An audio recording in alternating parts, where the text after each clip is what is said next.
Tem uma outra informação, porque o presidente do PL, Valdemar Costa Neto, ele anunciou a expulsão do deputado federal Antônio Carlos Rodrigues na legenda. A decisão foi tomada depois que o parlamentar fez críticas a Donald Trump. Carlos Rodrigues classificou como absurda a aplicação da lei Magnitsky contra o ministro Alexandre de Moraes. Em nota, Valdemar disse que a pressão da bancada foi muito grande e que atacar o presidente dos Estados Unidos é uma ignorância sem tamanho. E é muito curioso, porque esse deputado é experiente, foi vereador também aqui em São Paulo, foi presidente da Câmara Municipal de São Paulo. Você, Beraldo, PL expulsando um deputado que criticou Donald Trump, ele defendeu Moraes, enfim, bem desconectado do discurso dos colegas de partido, né? Eu quase acreditei na treta, Caniato. Quase acreditei que o presidente do PL, Valdemar Costa Neto, brigou com seu grande amigo da vida inteira, que é o deputado Rodrigues. Por quê? Quando o Valdemar foi preso e teve que deixar, por uma questão de impacto de imagem, teve que deixar a presidência do PL, foi o seu amigo, o deputado o Antônio Carlos Rodrigues, que assumiu a presidência do PL. Tamanha era a confiança depositada nele por Valdemar da Costa Neto. Tanto é que quando ele se reabilitou, pôde voltar à cena política, o seu amigo saiu da presidência e devolveu o partido para ele. Então, Caniato, obviamente isso aí é um jogo ensaiado, há alguma conveniência em expulsá-lo nesse momento, deixá-lo à vontade para se aproximar do governo Lula, talvez fazer ali algum gesto, algum aceno em algum ponto específico que ele possa organizar com mais liberdade, estando fora do PL, e assim a vida segue. Agora, sinceramente, não houve briga absolutamente nenhuma. Tenho certeza que se passearmos pelos restaurantes nesse final de semana de São Paulo, encontraremos os dois lá tomando um belo vinho, comendo uma feijoada. Mais uma expulsão protocolar, Nelson Kobayashi, é para enviar um recado dos muros do PL para fora, mais ou menos por aí? Pode ser, pela informação que traz o Beraldo aí, talvez seja mesmo uma oportunidade que encontraram aí ambos de chegarem nessa decisão de expulsão. Mas não deixa de ser também uma oportunidade para passar uma mensagem para outros parlamentares do partido, tentando trazer ali uma união de discurso, uma união de posicionamento em relação ao que espera o PL de seus deputados, enfim, e aí se utilizam desse evento aí para passar essa mensagem, para passar esse recado para muitos outros. Lembrando que os parlamentares, eles têm uma grande dificuldade de deixar o partido em se tratando de eleições para deputado, para vereador, deputado federal, deputado estadual, que são as eleições do quociente eleitoral, em que a cadeira não é da pessoa, do CPF ali, do candidato, é do partido, né? E aí tem que ter ou a espera da janela partidária para essa mudança, ou uma expulsão, como no caso, ou até uma liberação, mas neste caso aí parece, de fato, que é um jeito do deputado continuar deputado e do PL passar uma mensagem para todos os outros parlamentares em relação ao que se espera de posicionamento nesse momento em que, interessantemente, há uma fissura aí na relação da direita, muitos mais adeptos à punição, bandeira de Donald Trump, que bom que está tendo taxação, alguns pedindo inclusive até moção de aplausos para o presidente americano, e muitos outros tentando apagar o incêndio, mesmo na direita, mesmo aliados do ex-presidente Bolsonaro tentando algum tipo de acordo. Então, talvez seja um movimento para tentar frear o dissenso na oposição brasileira. Agora, tem algumas regras na política que não estão escritas, né, Dávila? Você até pode pensar, refletir, não concordar com algumas coisas, mas você não precisa verbalizar. Tem muito disso na política, né? Antônio Carlos Rodrigues teria perdido em algum momento o freio social, falou que deu na telha, mas vimos aí uma consequência, a expulsão do partido dele. Caniato, o ato da expulsão foi só a gota d'água numa série de votações complicadas do deputado. Porque eu vou explicar aqui uma coisa. O Beraldo trouxe bem, é um amigo do peito, ocupou a presidência do PL num momento difícil, foi presidente da Câmara em São Paulo, mas ele é um centrão que é sempre governo, não importa se o governo é de direita ou de esquerda. Tanto que ele foi ministro de Dilma Rousseff, né? Foi suplente da Marta Suplicy. Então, ele já andou por todos os lados. Mas o fato é que a tolerância com rebeldes no partido tem limite. O deputado Rodrigues vem votando a favor do governo em várias matérias, sendo que o PL é um partido de oposição. Votou contra a história do marco temporal, votou a favor do IOF, votou a favor de um monte de pauta do governo. Então, assim, essa foi a gota d'água. Agora, a questão de criticar Trump e elogiar o ministro Alexandre de Moraes. Mas o fato é que ele já vem votando de maneira dissoante do partido há muito tempo. E aí o partido pode chegar uma hora e falar assim, tudo bem, Canhato, a gente topa que você vota contra essa questão. Agora, não dá para você votar sistematicamente contra tudo que o partido defende. É isso que vem acontecendo. Porque, senão, você dá um ato de total descontrole sobre a máquina partidária. Então, assim, não pode ser assim, o rebelde, aquele que pode votar sempre a favor do governo e contra o partido, é tolerado eternamente. Bom, isso você acaba estimulando maiores correntes dissidentes no partido. E aí você perde o controle do partido. Então, eu entendo que esse foi a gota d'água, o último ato de Antônio Carlos Rodrigues para que ele fosse expulso do partido. Mas será expulso de uma forma muito cortês, como bem disse o Beraldo, porque é uma longa relação de amizade. Agora, ele já bandeou para o governo do PT há muito tempo.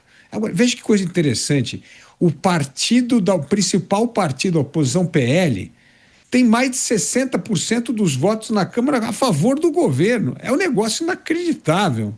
Partido de oposição é partido como o Novo, que vota 100% contra, pô. É isso que é oposição. Como é que a oposição só vota 60% a favor do governo? Então, tem muito centrão demais dentro do PL.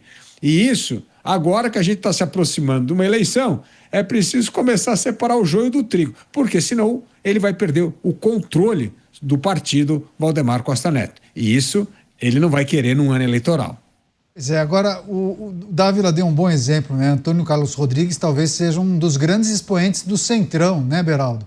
Agora, não dá para desconectar essa biografia do PL, do Partido Liberal, que lá atrás também era um grande expoente do Centrão. Houve uma mudança, né, de uns anos para cá, um ajuste, principalmente com a chegada de Jair Bolsonaro. O PL foi um pouco mais para a direita, porque eu lembro do PL do Marco Sintra, né, do João Melão, enfim, era um partido de centro-direita um pouco mais para a direita, mas talvez não com essa característica que a gente observa hoje em dia. Mas e aí eu te pergunto, Beraldo, como um partido como o PL deve se posicionar para tratar de um tema, olhando para as medidas dos Estados Unidos, um tema que é super sensível, porque, em alguma medida, atende aos anseios ideológicos daquele grupo partidário, mas vai na contramão das questões comerciais, econômicas e tarifárias, né? Então, e aí os parlamentares ficam ali no meio do caminho. Bom, apoio ou faço as críticas? Como a gente vai tratar da questão? Bom, eles atendem na questão ideológica, mas nos prejudicam na questão tarifária. E aí, como o partido e o parlamentar deve administrar essa situação? Segue o mestre? Chefe, o que eu devo falar? É isso? É uma situação que acaba sendo excessivamente comum no Brasil, que é um país onde os partidos políticos perderam por completo a sua identidade e hoje focam exclusivamente nos seus interesses momentâneos. Qual o caminho que eles precisam trilhar para se fortalecer? E o que quer dizer fortalecer? Se fortalecer é ter dinheiro, ter fundo partidário, quanto mais melhor, ter fundo eleitoral, quanto mais melhor. Lá em terceiro lugar hoje, que antigamente era o grande foco, é administrar orçamentos. Porque com essa operação das emendas parlamentares, não é mais preciso um partido ganhar uma grande prefeitura, um governo do estado, ou ter um ministério, porque hoje o orçamento é completamente engessado e a parte boa do orçamento, que é discricionária, a maior parte vai para as emendas. Então, os parlamentares é que estão nadando de braçada. Os partidos querem isso. O Partido Liberal teve o seu grande nome, foi Álvaro Vale, morreu precocemente, e depois o partido, então, passou às mãos de Valdemar da Costa Neto. Nesse período em que, salvo engano, eles até já tinham mudado de nome para PR, né, Partido da República, que foi uma mudança que durou aí alguns anos. Nesse momento, Valdemar da Costa Neto faz um acordo com o Partido dos Trabalhadores e indica o vice-presidente de Lula, lá em 2002. O partido PL foi parte essencial do governo Lula nos seus mandatos. Agora, quando houve a ascensão de Jair Bolsonaro tenta criar o Partido Aliança pelo Brasil. Se depara com a realidade que um partido que é recém-criado não tem dinheiro para fazer campanha eleitoral. E ele, então, Jair Bolsonaro reconhece que aquele fenômeno de 2018 não iria se repetir, em que ele próprio foi eleito com a campanha presidencial mais barata da história do Brasil, e vários parlamentares foram eleitos graças à popularidade dele, gastando pouquíssimo na campanha, ou nas campanhas, até porque não tinham realmente dinheiro. Só que em 2022 era sabido que a realidade era completamente diferente. Portanto, era preciso dinheiro para fazer campanha. O Valdemar da Costa Neto, que lá atrás, ainda em 2018, tinha tentado fazer um acordo com o Jair Bolsonaro para que ele fosse para um partido que estava em criação, me fugiu o nome agora, que Valdemar da Costa Neto acreditava que estaria pronto para as eleições de 2018, isso acabou não se concretizando. Então ele já tinha uma relação ali, um contato. Então Valdemar oferece o PL e aí dá uma grande guinada, como se o Partido Liberal fosse um partido de direita que defende os valores da direita. Nunca foi isso. Nunca foi, sempre defendeu seus próprios interesses. E agora está diante dessa situação que o Dávila nos trouxe. Quer dizer, vota com uma frequência assustadora junto com o governo. E o pior, vota muitas vezes junto com o governo para aumentar privilégio. Vota junto com o governo para dar aumento para o judiciário, vota junto para o governo para aumentar a questão de emenda, vota junto com o governo para aprovar o fundo eleitoral. Aí, para todo esse lixo legislativo que encarece e inviabiliza o Estado brasileiro, eles estão votando a favor. Então, realmente, Caniato, não há absolutamente nenhuma questão ideológica envolvida. Há simplesmente uma conveniência eleitoral e a utilização do fenômeno conhecido como bolsonarismo para fortalecer os interesses do partido. É só isso que existe. Alguém de nickname Tolerância Zero concordando em 100% com o Cristiano Beraldo aqui, nessa reflexão. Para fechar você, Koba, esse dilema, né, dos parlamentares de direita, que em algum momento aplaudem e dizem: é isso mesmo, Trump, concordo com você, é preciso colocar os pingos nos is, muito boas, essas medidas foram ótimas. Só que daí ele chega no parlamento e tem uma série de cobranças. Espera lá, mas essa tarifa vai nos prejudicar? Como os produtores farão? Enfim, aí é uma discussão sobre, bom, qual deve ser então o nosso posicionamento? O que a gente tem que defender? Qual é o nosso posicionamento nas redes? É um dilema, né? Você vê que tem uma completa falta de identidade, né? Porque se de fato o partido é liberal, não pode aplaudir medida restritiva protecionista. É uma contradição imensa. Se você é liberal, como é que você aplaude esse tipo de barreira nas relações, que é uma barreira para o livre comércio? Liberal teria que gostar de liberdade, principalmente da liberdade econômica, liberdade empresarial, liberdade de negociações, inclusive internacionais. E aí o membro do Partido Liberal aplaude o Donald Trump, esse aí não vai ser expulso. Interessantemente, o que critica vai. E aí a gente tem uma crise de identidade, precisa de uma terapia, o Partido Liberal e os membros do Partido Liberal, para saber de certo qual é a sua essência. Enfim, a gente pega aí, por exemplo, a essência histórica, que mostra, aí, como já disseram o Dávila e o Beraldo, a essência de ser um partido fisiológico de centro, que foi, inclusive, o vice-presidente da República do presidente Lula, nos seus primeiros governos, né? Inclusive, essa mudança de nome de PL para PR, Partido da República, foi uma mudança de nome justamente para não pegar mal, porque como que um partido liberal vai ser vice de um partido progressista? Enfim, então eles mudaram de nome ali para não ficar muito estranho por algum tempo. Depois que a conveniência passou, não foi mais vice, aí eles voltaram para o PL, porque agora eles precisam voltar para pegar esse vácuo aqui de eleitores de capital político que está na direita diante da derrocada do PSDB, né, que ocupava esse lugar de antagonista do PT por muito tempo. Então, assim, é muito interessante essa questão, e tudo isso só é possível, essa questão de mudanças e contradições todas, e expulsão e poder pelo dinheiro, pelo acesso ao fundo eleitoral, por uma falta de governança partidária que a gente tem no Brasil. A gente ouve sempre, o Mano Ferreira sempre fala sobre isso, inclusive tem até um projeto interessante, que isso tudo contamina, assim, de uma maneira tão grande a nossa política no Brasil, essa falta de governança, partido tendo dono e acessando a bilhões do orçamento público, do dinheiro do pagador de imposto, que isso aí contamina as propostas. Se alguém quiser aí da nossa audiência ter uma boa ideia, ser um candidato, se colocar à disposição da sociedade para apresentar um projeto na Câmara Municipal, para ser prefeito da sua cidade, você vai ter que encontrar a barreira de ter um dono de partido te autorizando a fazer isso.